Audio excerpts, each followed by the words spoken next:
Thank you, Dr. Ramesh. Good afternoon, everybody. In this session on socket deformities, I'll be starting on the congenital deformities, that is congenital anophthalmia and congenital microphthalmia. It is a developmental disorder, and as we know, it's 4th to 7th week when the optical vesicle is being formed. That is when the problems start in cases of congenital anophthalmia and microphthalmia. Good number of them have genetic defect. About 1/3 has some acquired defect which can be secondary to fetal alcohol syndrome.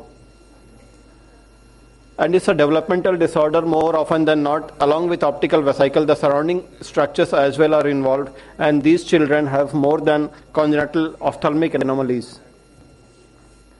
So it is important that when we are looking for congenital anophthalmia, we should look for the systemic disorders as well. The aim of treatment should be very clear. The first aim is to expand the socket, and that can be done. This stimulation also leads to bony orbit stimulation that thereby improves the aesthetic appearance. Otherwise, if the eye does not develop, that side of facial bone do not develop, and that child ends up having a facial asymmetry. So if you start early, we can tackle this asymmetry aspect much better. And essentially, it's a team approach. Ophthalmologist alone is not sufficient to take care of congenital anophthalmia and microphthalmia. We need a team of plastic surgeon, a ocularist, and a pediatrician so that we can provide a holistic treatment to this group of patients. So far, socket expansion is concerned, there can be conservative or more aggressive surgical treatment. Conservative treatment should be started as early as possible. We start with the smallest size conformer that can be fitted in the socket, and we keep gradually increasing the size so as to increase the socket size. By means of examples, I'll show you how different cases of congenital anophthalmia and microphthalmia have been managed depending upon the extent of anomaly and depending on the time of presentation.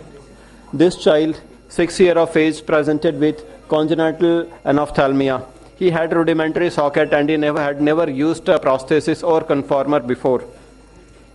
Examination revealed that he had very shallow inferior fornix, although there was enough surface area, but the fornices were very shallow and he was not able to retain any prosthesis with this socket. So CT was, he already had, we don't need CT as such, but he already had it. That shows the amount of bony deformity, bony asymmetry that is there on both sides. Because of absence of eyeball, the bony orbit growth was not as good as compared to other side.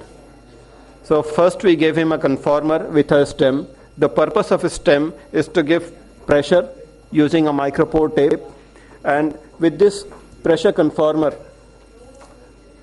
he was able to retain prosthesis without any pressure subsequently, and then in 2 weeks' time, there was enough space so that we did not need any pressure conformer, and he could retain a normal conformer. You can see within 2 weeks' time, without any surgical intervention, his fornicis space has increased good enough to retain a small conformer. At that point of time, we gave him a customized conformer and kept increasing in size so as to increase the soft tissue volume. And once we had felt that there's inadequate space to retain a normal sized conformer, we gave him ocular prosthesis. So we could achieve this without any surgical intervention, and if we achieve surgical intervention, usually they are retained quite well. There is hardly any post-operative reaction or fibrosis as we see in a post-op case. Future plan for this patient was to maintain this prosthesis as long as possible. A point would come when, because of weight of the prosthesis, a lid will start sagging, and at that point of time, child will need some surgical intervention to replenish the volume as well as to tighten the lower lid. In contrast to the first case, this patient presented very early. In fact, at the time of presentation of 6 weeks, he already had a first conformer placed at Shankar Nethralaya. This is the ideal patient to start with when he has already started treatment in the beginning. So when he presented to us, we assessed and we noticed that he has very small socket and he was already using a small size conformer. This was his first conformer, just good enough to be inserted inside, but that was not large enough to open his socket. So gradually, as we kept enlarging, This is his second conformer. Third conformer was much bigger one, and we could open his eyelids. Fourth conformer we painted in the beginning to make sure it looks more aesthetically pleasing. This is his fifth conformer. It took about 6 months before we could achieve this amount of eye opening. And then we gave him a customized ocular prosthesis that was very well matching with the other eye. There was no lag of thalamus. And this is how the child was maintained for 5 years with very good cosmetic appearance without any surgical intervention. At 5 years of age, we noted that there is rotation of the prosthesis because volume was much bigger and lid was sagging because of weight of the prosthesis. So at this point of time, we did an orbital implant with the idea that we could reduce the weight of prosthesis and most of the socket volume could. And this is how it was around 3 months following the surgery. We were able to put a prosthesis, but with very shallow fornix and complete lag of thalamus. So we could do it, but not as good as other. Third example, this child presented at 12 years of age, congenital anophthalmia, no intervention done earlier. You could see that because of absence of eyeball, there was bony deformity as well.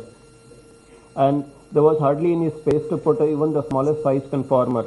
So again, because there was no scope to put any conformer, she underwent a series of surgeries: medial canthoplasty, lateral canthoplasty, dummy fat graft, fornix formation suture, and we were able to place a prosthesis, although it was not the ideal one, not matching with the other eye, because 12 years is a little late to expand the soft tissue using gradually increasing conformers. And this was the best prosthesis that we could fit after a number of surgical interventions. She was given cosmetic optics so that this small size prosthesis can be made to look bigger. And this is how she was. However, 1 year down the line, at the end of all the surgeries, she started having progressive fibrosis of the socket, progressive contraction of the socket, and we had difficulty retaining this. She further underwent surgical intervention to help her retain, but this was not the ideal outcome. So, too aggressive approach, in my opinion, is a recipe for disaster. This was in one child who repeatedly had surgical intervention to retain conformer. And at the end of multiple surgical intervention, it was so badly fibrosed socket that in spite of our best effort, we were not able to put any conformer. This we could place under general anesthesia, but this was not retained in long term.